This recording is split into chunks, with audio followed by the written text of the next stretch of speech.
The last section in Unit 1 that we're going to talk about is on absolute value transformations, which, if you remember in class, what we'll be doing in this section is graphing the absolute value function, which it's a very spirited graph, and you'll see why in a moment. And we'll also be graphing transformations of the absolute value function, which all that is are different graphs that move away from the initial graph, which is called the parent function.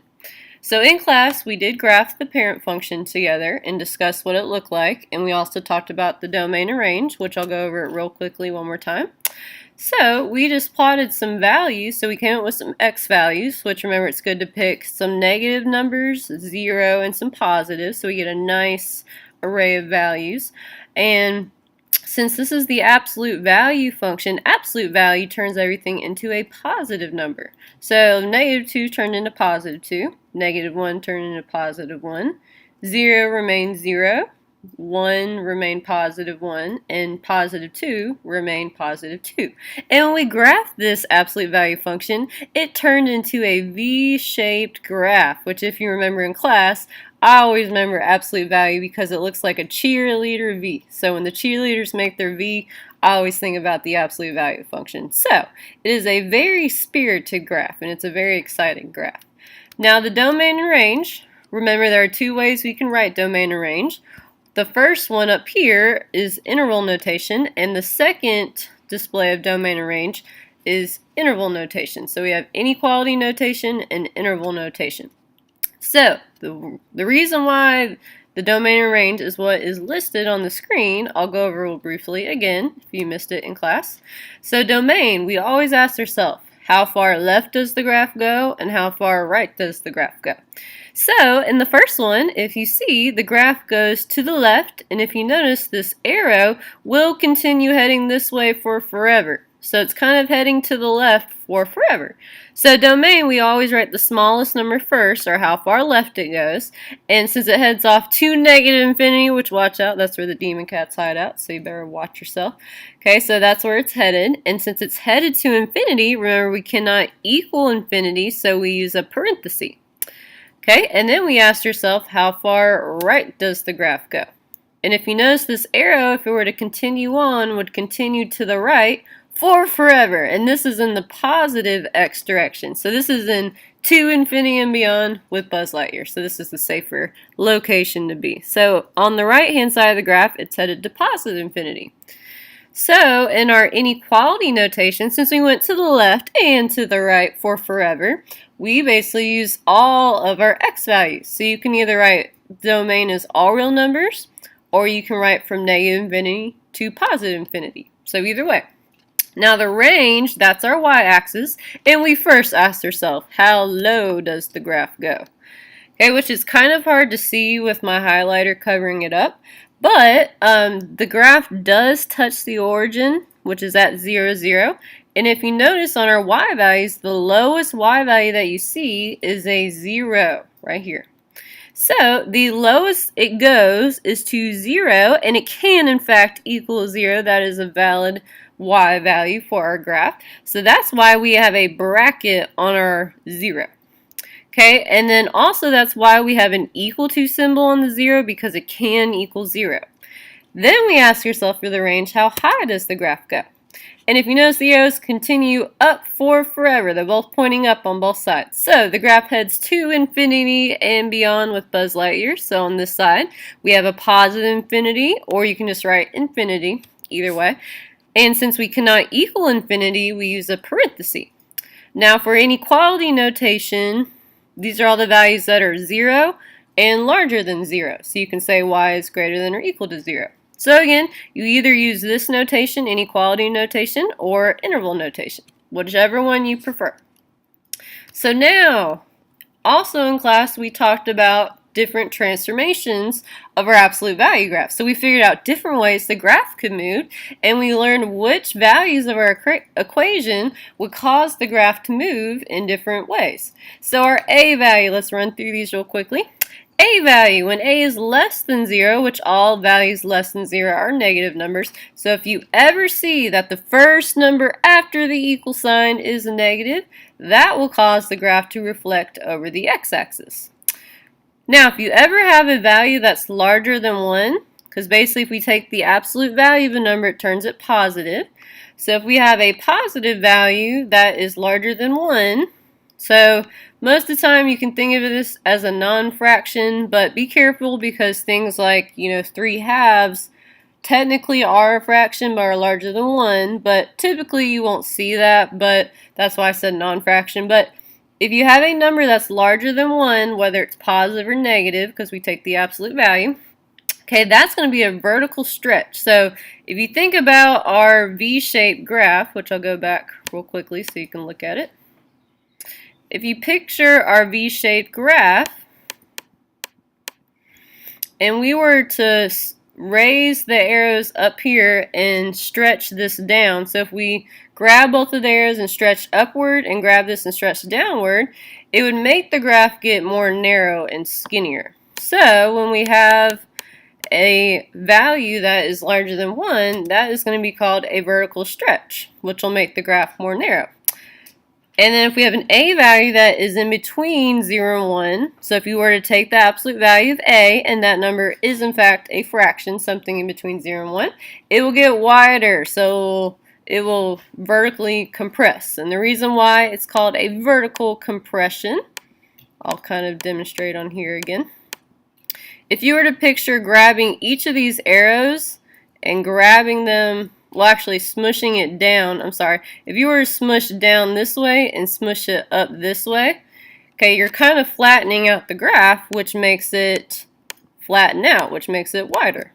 So that is why when you have a value that's in between 0 and 1, it will vertically compress and make it wider.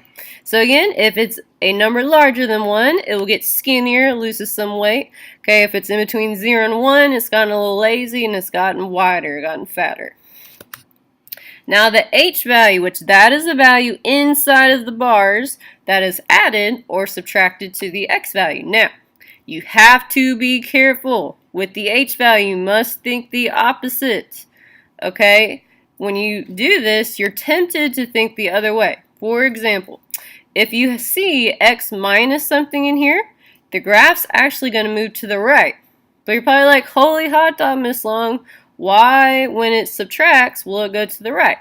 Well, if you think about it, if we put in a negative number, or if we put it in a positive number for h, x minus a positive is still negative. So it kind of reverses what you would think. So if that didn't make sense, you can always just remember, if it's x minus h, it goes to the right.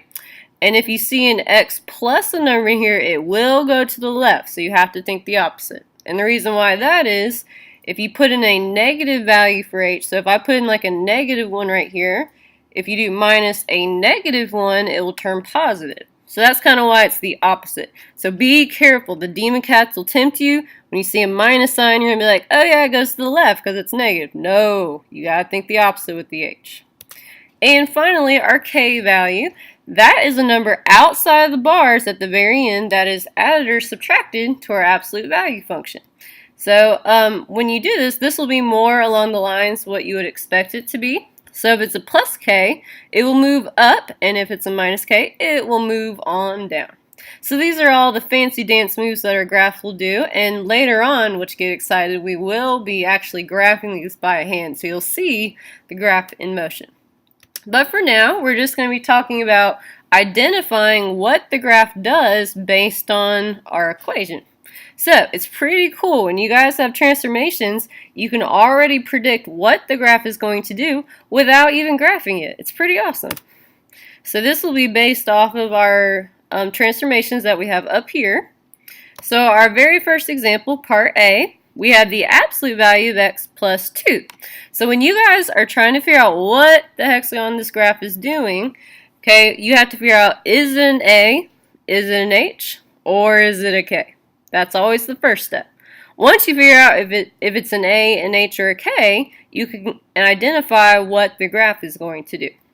So since this is added on the outside of the absolute value bars and it's on the end, this is going to be a K value. See how K is on the outside of absolute value and it's added or subtracted on the end? So since it is a plus 2, okay, that's going to be what this is explaining. So a plus k will move it up however many units is added on. So what's going to happen with this graph? You can already predict what's going to happen. Okay, this is a k value, and it's going to move up 2 spaces. So that is your answer for part A.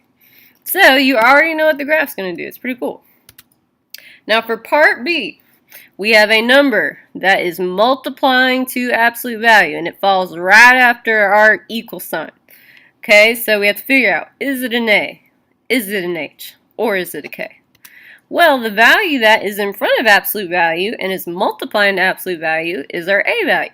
Now, this one's kind of a doozy. You have to be careful with A. A can technically do more than one thing. So first of all, our A value is a negative. So when A is negative, it will reflect over the x-axis. So, first of all, our graph is going to reflect over the x-axis. Now, if I were to take the absolute value of negative half, we get a positive half. So, positive half falls in between 0 and 1. It is a fraction. So, this graph is going to vertically compress or get wider. So, it's going to get a little lazy, get wider, put on some weight. So, this is an A value. And it will not only reflect over the x-axis, it will also vertically compress, which will make it get wider. So that is your answer for part B. And finally, for part C, okay, we have to figure out, first of all, is this an A, an H, or a K value? So we have a number that is added or subtracted inside of our absolute value bars. So the only one that does that is the H value. Okay, and if you see here, since we have a minus 1, okay, we're going to be looking at this right here where it says x minus h, because we are subtracting inside of absolute value. So when it's x minus h, remember, we have to think the opposite. So it will go to the right, however many spaces is subtracted to it. So this will move to the right 1 space. Moves to the right 1 space.